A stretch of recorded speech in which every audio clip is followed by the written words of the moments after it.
During the production of any piece of hardware, it's important to check that it's functioning properly. It'd be disappointing to mass-produce a device only to recall faulty hardware or end up in a lawsuit. During the initial design period, a piece of hardware will undergo extensive testing and modifications. Once the design is finalized, it's up to the factory workers to follow exact instructions and place every part in the right place. Throughout the generations of Nintendo hardware, special pieces of software have been made to certify device functionality. Different lines of testing programs were made, with one created specifically for repair centers and another for use in factories. Some copies of the factory cartridges slipped out the door, remnants of previously installed software were recovered, and leftover testing screenshots had all revealed the aging line of software to the public. Unlike the diagnostic software specifically used by a Nintendo repair center, aging software was purpose-built to run on newly manufactured hardware before it shipped out to retailers. The software would test different functions of the hardware, such as computation and graphical capabilities. The software existed for Game Boy, SNES, N64, GBA, GameCube, DS, 3DS, Switch, and so on. Aging is a natural process for a Nintendo system. In all the variants, one thing is common: a timer. Aging software is intended to run for a long period of time, stressing the hardware to make sure the processor can survive a long night of gaming. Okay, maybe not that long. Each system has their own tests to account for the unique hardware.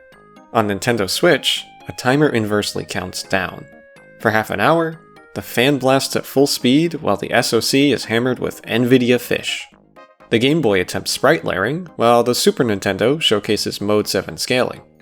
The Nintendo DS performs color display tests and renders 3D objects to a familiar tune.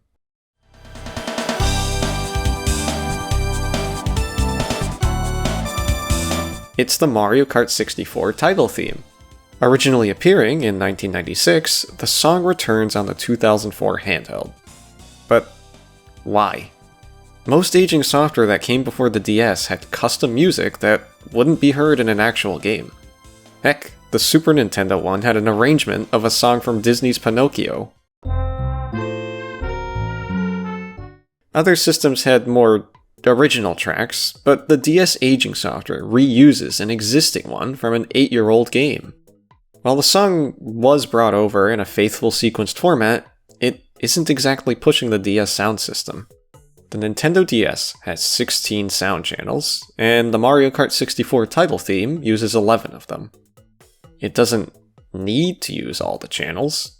Most games wouldn't, unless a developer wanted to deal with sound effects overriding instruments.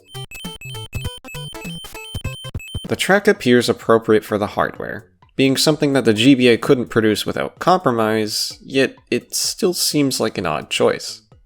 With Super Mario 64 DS being a launch title for the system, and Nintendo's big push for 3D graphics on a handheld, it seems that Nintendo 64 was on the mind.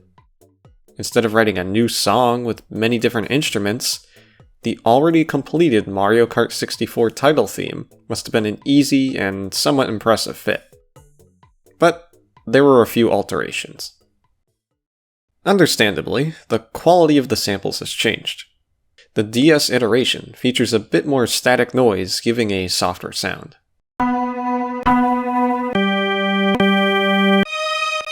There are also a notable amount of missing samples, as an entire instrument has been omitted.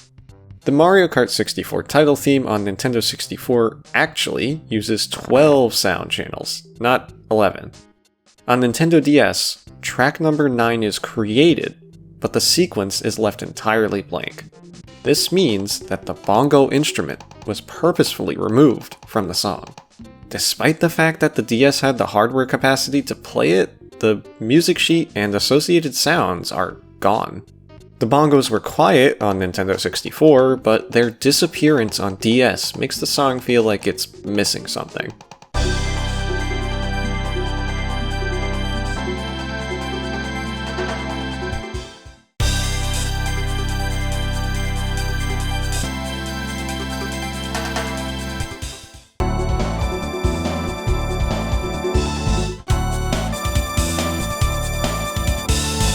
It It was crucial that this sequence track and other computations didn't fail testing. Otherwise, the system would need to be serviced. So, it's a bit ironic that such an important song is missing an instrument. As the aging software loops, the music does too. Though it does so a bit ungracefully. Instead of a seamless extension, the song plays through an outro, then restarts from position 0.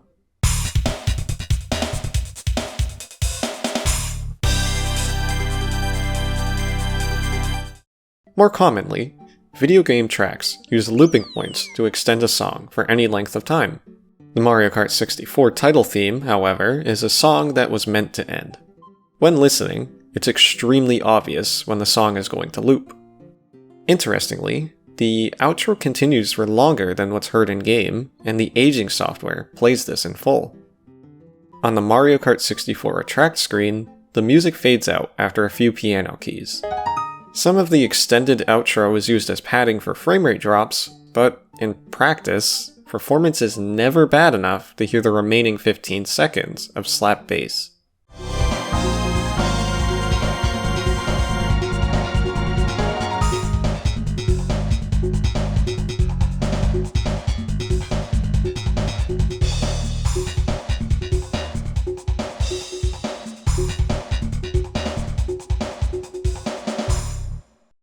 The missing bongos and curious looping would reappear in the next iteration of aging software.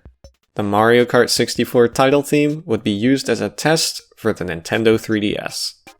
Instead of making something new to take advantage of the additional sound channels, the 3DS simply continued tradition.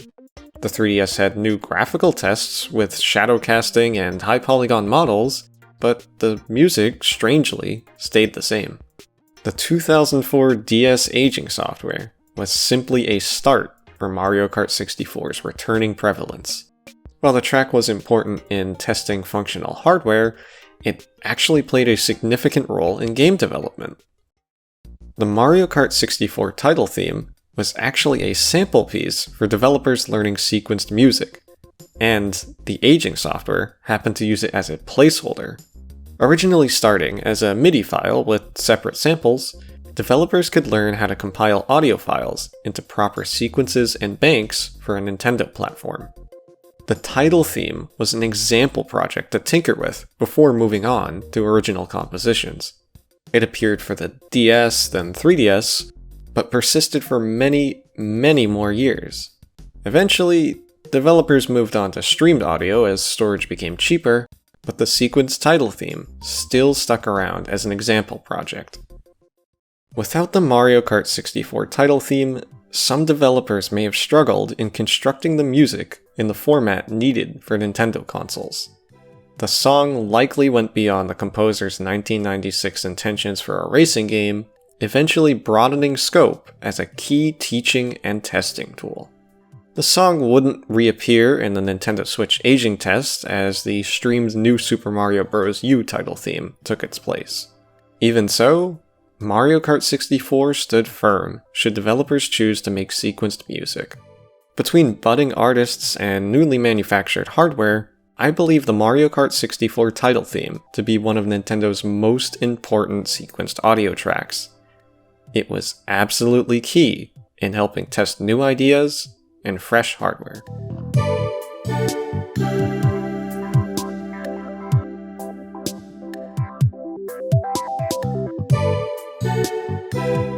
If that's the default, what came before? Funky.